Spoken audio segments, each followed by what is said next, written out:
আজকে আমি নিয়ে আসলাম ইউনুস ডেলিগাস কুকিং চ্যানেলের পক্ষ হতে কলিজা বোনা রেসিপি। এই যে দেখেন কি সুন্দর করে রান্নাটা করা হয়েছে।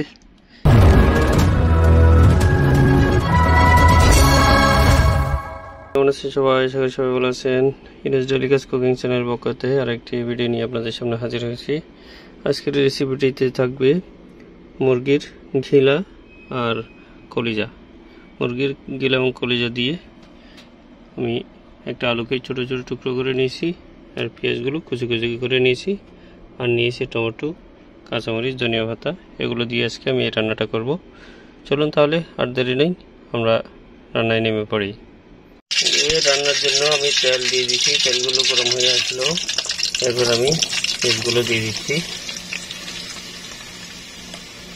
সবগুলো ভালো করে দিয়ে আমি কিছুক্ষণ ঢাকনা দিয়ে রাখবো।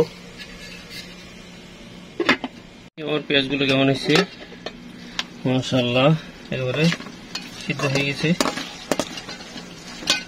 এখন আমি এক এক করে মশলাগুলো দিয়ে দেবো। এখানে প্রথমে দেবো হলদে গুঁড়া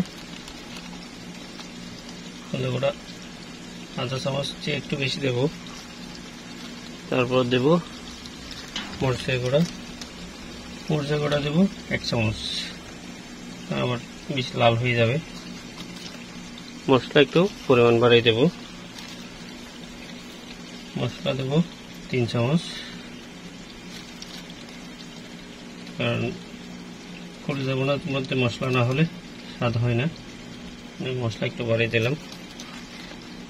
এরপর আমি লং, এলাচি, দালচিনি, তেজপাতা, গোলমরিচ সবগুলো নিয়ে নিয়েছি একসাথে। এগুলো আমি দিয়ে দেবো। দেওয়ার পর আমি ভালো করে নাড়িয়ে নেব।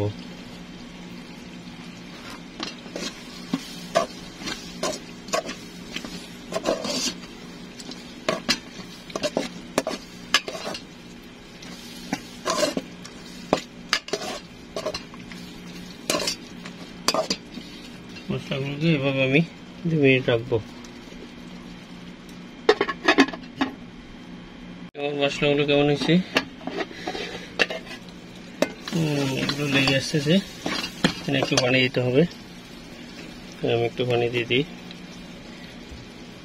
যেহেতু মশলা দেওয়া হয়েছে এগুলো লেগে যাবে। একটু মশলা দিয়ে দিলাম, মশলার সাথে পানি দিয়ে দিলাম। এবার আমি আরো 5 মিনিট রেখে দেবো। এই আমার মশলাটা কেমন হয়েছে? মাশাআল্লাহ, খুব সিদ্ধ হয়ে আসছে। এখানে আমি কুচি কুচি করে রাখা আলুগুলো দিয়ে দেবো।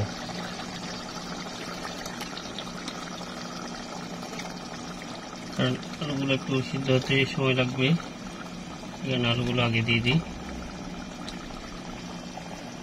টমেটো আর কাঁচামরিচ আলুগুলো দিয়ে দিলাম। এরপর আমি নাড়িয়ে নেব।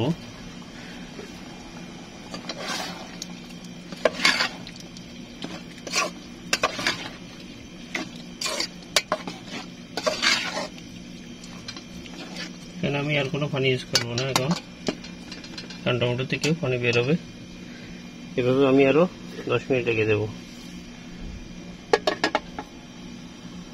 আমার মশলাগুলো কেমন হয়েছে? মাশাআল্লাহ, এগুলো তো সিদ্ধ হয়ে আসছে। এখন আমি দিয়ে দেবো পরিমাণ মতো লবণ। পরবর্তী দেখে দেওয়া যাবে। এরপর সেই কাঙ্ক্ষিত কলিজা এবং গিলা সবগুলো একসাথে দিয়ে দিলাম। এগুলো দিয়ে আমি ভালো করে নাড়িয়ে নেব।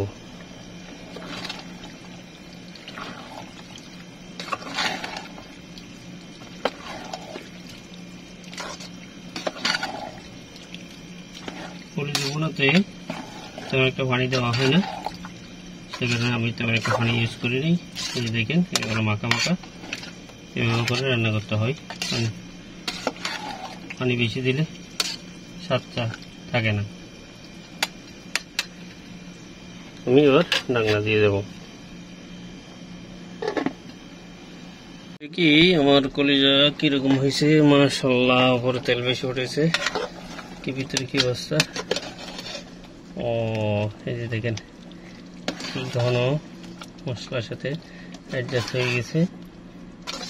দেখি একটু লবণ, দেখি লবণ হয়েছে কিনা। বিসমিল্লাহ, মাশাআল্লাহ একেবারে পারফেক্ট হয়েছে। এখন আমি ধনিয়া পাতা দিয়ে দেবো। আমি ধনিয়া পাতাগুলো কেটে রেখেছি, ভালো করে ধুয়ে নিয়েছি। এখন আমি এগুলো আমার কলিজা বোনার উপর দিয়ে দিচ্ছি।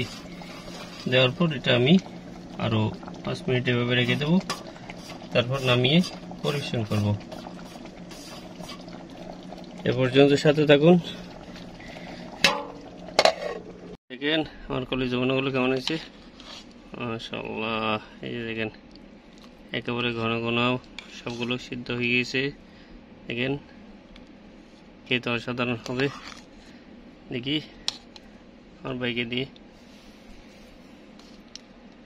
বিরিয়ানির সাথে খাবে। ও খালি ও সুরবা দো সুরবা। সুরবা কি ইয়ে?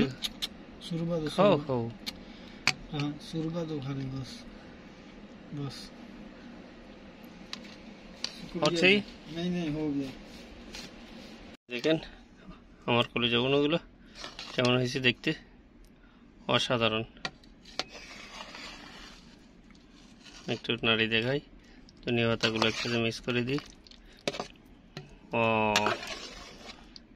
দেখেন, আর দেরি না করে এইভাবে আপনারাও তৈরি করুন এবং মজা করে কলিজা বোনা খেয়ে নিন। তো ভিডিওটি কেমন লাগলো কমেন্ট বক্সে জানাবেন। ভালো লাগলে বন্ধুদের সাথে শেয়ার করবেন, যাতে অন্যরাও ভিডিওটি দেখে শিখতে পারে। আল্লাহ হাফেজ।